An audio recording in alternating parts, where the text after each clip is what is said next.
You're not depressed. You're just disconnected from yourself. As someone who lived through a season that felt like depression, when I was heartbroken, disconnected, and showing up on autopilot, it's like to feel numb, but still functioning. Welcome to the Post Up and Heal podcast, a space for everyday healing from a former athlete's POV. I'm your host, Lanita, aka Shanae. Let's talk about it. The phase after heartbreak, where everything looked fine, but it really wasn't, that period for me was in 2016 where no, it was actually 2015 when I went through I went through heartbreaks, but this heartbreak was specifically difficult for me simply because this was like my first adult heartbreak and it sent me spiraling. And then I had to play a whole season of overseas. I had to play a whole season of basketball just down in the dumps. Didn't feel like myself. It was just a rough time. So, and the reason why I say that I was heartbroken and disconnected and running on autopilot is because I feel like a lot of people use the word depressed very loosely. And I never went to the doctor, never got pills for it, none of that. So that's why I say felt like, because I was very numb. That was a rough heartbreak for me. If I didn't know what depression was, I feel like I was very close to it. I think the terms a lot of us need to use is like we're disconnected or we're heartbroken. Let's call it what it is. I was very heartbroken, which then sent me into therapy because I was like, I can't do this. Something's going on. I don't know what, but I can't do this. Which and then in turn started my therapy journey. I was going to therapy for what I thought was a heartbreak, but it turned out that I started going to therapy, or my therapist was like, let's talk about your daddy issues. I was like, excuse me, what, ma'am?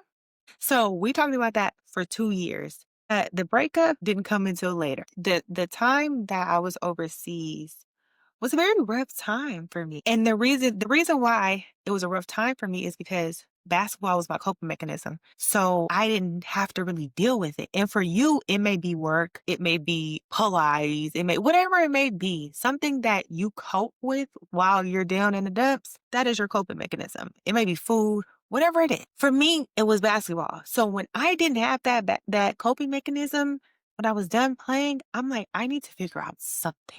Something needs to happen because I don't have basketball. And if I don't have basketball, I don't know what to do with myself. And that's when I had to start really facing my reality, my feelings. I had to start facing every single thing in my life because I no longer had that outlet. I couldn't just brush it off and be like, I'm going to practice. I couldn't say, oh, I'm about to go play a game. Oh, I'm going on a roll. I couldn't do that. Like, did I go to work? Yes. I could not blame basketball for everything. And that's what I tend to do was, I got a game.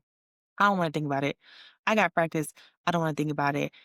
I wouldn't have conversations because I'm like, I have to play a game. This game is important, knowing damn well we were going to beat the team by 20. But this game is important. I can't do it. Whole time, I'm just sitting here coping. And so when I started going to therapy, I think that was the difference between me actually living versus me surviving. When I was playing basketball, I was just surviving. Any issue I had, I could just rely on basketball. So I was literally just surviving. When I started therapy, that's when I started living because I can voice my opinions, my thoughts. I can voice it. Not saying that I couldn't before, but now I can speak freely and know what I'm saying and actually feel it rather than just a loose cannon. Now, hey, I wasn't a loose cannon, but I was very much so, I'm gonna say something and I don't care how you feel. I've gotten better. Am I still like that? A little bit. I've gotten way better. However, comma, she's still back there. So when I discovered I was heartbroken, and then when I went to therapy, it started working out. And then that transpired into me having daddy issues, me having abandonment. Because the way I was showing up in relationships, y'all, I'm not going to lie, it was probably unhealthy. Not probably, it was fucking unhealthy. Now that I think about it, it was very unhealthy. Looking back, and again, I feel like that's what your 20s are for, to go through these things, to experience life, to see where you messed up at, see where you can get better at, seeing how you changed and what changed and the environments and all these things. So when I was in my 20s, early 20s, I'm not gonna say I was toxic, but I will say how I was showing up in relationships was very unhealthy. And you guys may ask, like, how was you showing up in relationships, Lanita? I was a little clingy. I was very much so my man, my man, my man, my man, my man, my man. Like, I couldn't breathe without that person. And that's bad. And I also feel like even though those people may have treated me bad, I still couldn't breathe without them. And I really couldn't put my finger on it because I really couldn't vocalize what was going on. All I know is like, you lied. And why did you lie? Like, it was that type of conversation, not so much of like really trying to figure out and analyze it. So it was kind of bad. I'm not gonna lie. Sorry to the men. So then you realize like your numbness is not peace. You being numb, you coping with things, whatever vice you have, that's you being numb. That's you not dealing with it. That's you just shutting out. So, and then it turns into burnout from avoiding your emotions. I do know this really well because when I was younger, you guys, I was not one to really cry. It took a lot for me to cry. I didn't start really crying until I turned like 30. It took a lot for me to cry. And so when I was younger, I would cry in like arguments because I really didn't know how to voice myself. And like when I get mad, I would cry. And so think when I would get in arguments or when I would feel like you was playing with me, I would just avoid my emotions and cry and then just not talk about it. Now you're gonna have to see me.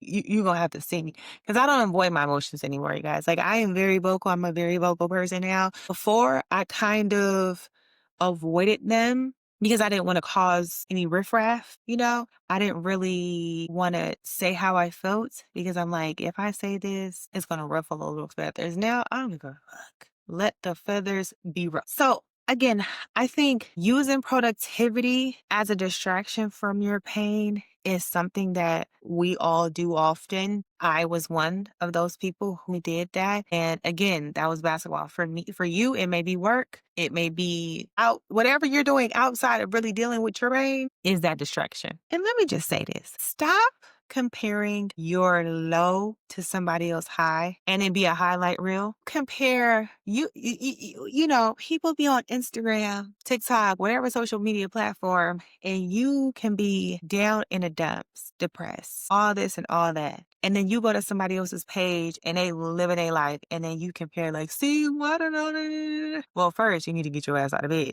You need to get out of bed and do something. And that's the thing. I think far too often a lot of people want a handout and ain't nobody gonna give you shit. You really have to work for it. And I'm not gonna say I don't feel sorry for people who are diagnosed with depression because that is something that can you control it? Yes. Do they have meds for it? Yes. But people who undiagnose themselves with depression and just want sympathy, that I don't really feel bad for simply because you get on social media. You're already feeling bad. You're already down in dumps. You get on social media and then you compare yourself to somebody else's reel, highlight reel, and then you get mad because their life is their life. Why are we mad? I'm not saying you can have the same life, but I'm saying you can have a better life than what you have if you just get up and do it. And I know some people are going to be like, well, it's easier said than done. Like they have the resources, they have this. Everyone has social media. Everyone has social media. And if you don't have social media, you can go to networking things. There's ways for you to get things done. You just have to want to do it.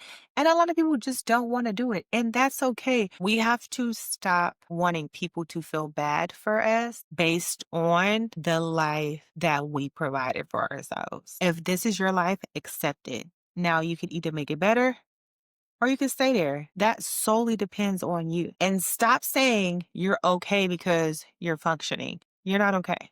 And I need you to admit that you're not okay. It's okay to admit that you're not okay. You're just functioning and going through life. You're not okay. And it's like, well, I don't have anyone to talk to. I don't have this. I don't have that. And it's like, I don't have friends. Make friends. Well, Anita, it's not that easy. Yeah, I don't talk to people. I talk to people all the time. Like, I have no problem making friends. Again, it's me. We don't talk to people. Oh, people are weird nowadays. Okay, go out to the grocery store. Wherever you frequent at, go. It again, everything depends. Everything starts and ends with you. If you don't want to do it, say you don't want to do it.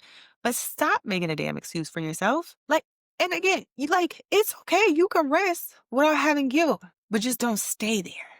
Don't stay there. Rest, but don't have a somber party there. And the reason why don't have a somber party there is because healing requires peace. Healing requires stillness, not speed. That you gonna have to sit with yourself for a lot of your healing process. And that's okay. It just depends on if you want to do it or not. A lot of people cannot sit with themselves. And I've realized that, which is why people have vices, which is why people depend on their outlets. I was one of them. I'm not gonna lie, I could sit with myself, but I really didn't know how to process my thoughts, if you will. But I could sit with myself and not be that be people problems too. Like, I sit with myself all the time. I be at home laying in the bed and there. Yeah, but you're watching TV, you're on your phone, it's like you're occupying your brain. At some point, stop occupying your brain and really sit with your thoughts and really write it down. Whatever you need to do, just sit still. Just start small. Start small. One thing that reconnects you with yourself daily. It don't have to be nothing big. It could be you possibly going for a walk. Y'all, what I love to do, I love to go on walks. I love to do like 4 to 5 miles, sometimes 6 mile walks. No headphones. I go on my walks, no headphones. I just like to hear the cars, the birds. It's just like nature. So I go on these walks, no headphones. Sometimes I do. Sometimes people call me or whatever, but no headphones. That works for me. You can try it. Whatever you need to do to reconnect with yourself, one day at a time, do that. It's not about feeling happy. It's about feeling present again. How are you showing up in this world? What makes you present in this world? And that is your mirror moment. That is your mirror question. What makes you present? Not just showing up. Like, I'm here. A lot of people can be here and not here. What makes you present in this world? And I have prompts for you down in the description as well as the show notes so we can get this together because we need a happy healing over here. So happy healing. I love you.